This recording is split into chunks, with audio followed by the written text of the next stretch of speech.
പ്രാർത്ഥന ഒരു അടിമയ്ക്ക് തൻ്റെ ഉടമയോട് തൻ്റെ സങ്കടങ്ങളും വിഷമങ്ങളും ഏതു സമയത്തും അവതരിപ്പിക്കാൻ കഴിയുന്ന ഒരു മാധ്യമമാണ് ദുആ അഥവാ പ്രാർത്ഥന എന്നുള്ളത്. എത്ര വലിയ പ്രതിസന്ധി ഘട്ടങ്ങളിലൂടെയാണ് നാം കടന്നു പോകുന്നതെങ്കിലും അതിനേക്കാൾ എല്ലാ പ്രതിസന്ധികളെയും മറികടന്ന് അതിനെയെല്ലാം പരിഹരിക്കാൻ പറ്റിയ ഒരു റബ്ബുണ്ട് എനിക്ക്, ആ റബ്ബിന്റെ അടിമയാണ് ഞാനെന്ന ഉത്തമ തിരിച്ചറിവ് നമ്മിൽ ഉണ്ടാക്കുന്ന പോസിറ്റീവ്, നമ്മളുണ്ടാകുന്ന ആത്മവിശ്വാസം ഏറെ വലുതാണ്. അല്ലാഹു സുബ്ഹാനഹു വ തആല ഒരിക്കലും തട്ടിക്കളയാത്ത 3 പ്രാർത്ഥനകൾ. ഒന്നാമത്തത് ദഅവത്തുൽ മദ്ലൂം, ആക്രമിക്കപ്പെട്ടയാളുടെ പ്രാർത്ഥനയാണ്. നിരാലംബരുടെ, ആക്രമിക്കപ്പെട്ടവരുടെ പ്രാർത്ഥന ഏത് സമയത്തും ആക്രമിച്ചയാൾക്ക് വന്നു ഭവിക്കാനിടയുണ്ട്. അതുകൊണ്ട് നാം ഒരാളെയും ആക്രമിക്കാതിരിക്കാൻ നാവുകൊണ്ടായാലും കൈകൊണ്ടായാലും നമ്മുടെ ഒരു നോട്ടം കൊണ്ടായാലും നമ്മുടെ ചുറ്റുമുള്ള ഒരാളും പ്രയാസപ്പെടുന്നില്ലെന്ന് നാം ഉറപ്പുവരുത്തണം. ഇത്തഖി ദഅവത്തുൽ മദ്ലൂം, ആക്രമിക്കപ്പെട്ടവരുടെ ദുആഇനെ നിങ്ങൾ പേടിക്കണേ, നിങ്ങൾ സൂക്ഷിക്കണേ. ഫഇന്നഹാ ലൈസ ബൈനഹാ വബൈനല്ലാഹി ഹിജാബ്, ആക്രമിക്കപ്പെട്ട ആളുടെയും സ്രഷ്ടാവായ അള്ളാഹുവിന്റെയും ഇടയിൽ യാതൊരുവിധ മറയുമില്ല. ആക്രമിക്കപ്പെട്ട വ്യക്തി ഇരുകരങ്ങളും ഉയർത്തി അള്ളാഹുവിനോട് ആക്രമിക്കു വേണ്ടി ദുആ ചെയ്താൽ അള്ളാഹു തീർച്ചയായും അത് സ്വീകരിക്കും.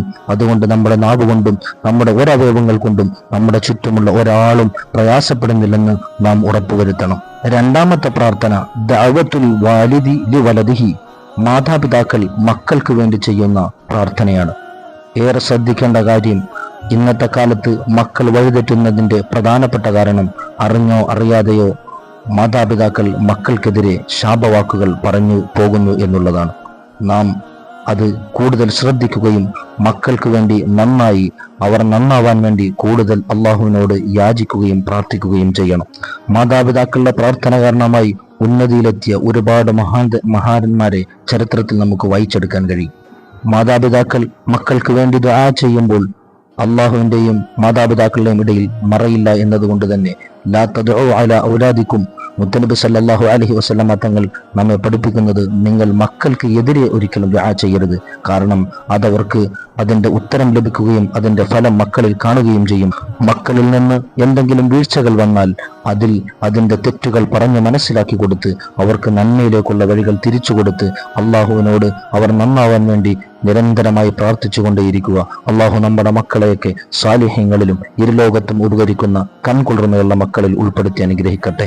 ഇക്കാലത്ത് മക്കൾക്ക് വേണ്ടി ദുആ ചെയ്യുന്ന മാതാപിതാക്കൾ കുറഞ്ഞു വരുന്ന ഒരു കാലം കൂടിയാണ്. അതുകൊണ്ട് ഇത്തരം അവസരങ്ങൾ നാം നന്നായി ഉപയോഗപ്പെടുത്തുമ്പോഴേ മക്കൾ നമുക്ക് ഉപകരിക്കുന്നവരാകൂ.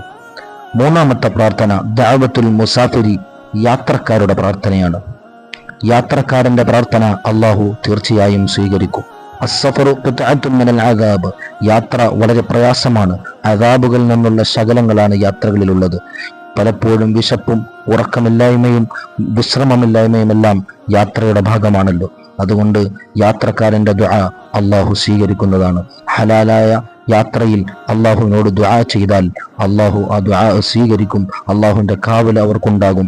അള്ളാഹു നമ്മളെ നല്ല മുത്തഖീങ്ങളിൽ ഉൾപ്പെടുത്തി നല്ല സമയങ്ങളും നല്ല അവസരങ്ങളും ഒക്കെ ഉപയോഗപ്പെടുത്തി അള്ളാഹുലേക്ക് കൂടുതൽ അടുക്കാൻ അവൻ തൗഫീഖ് നൽകുമാറാകട്ടെ.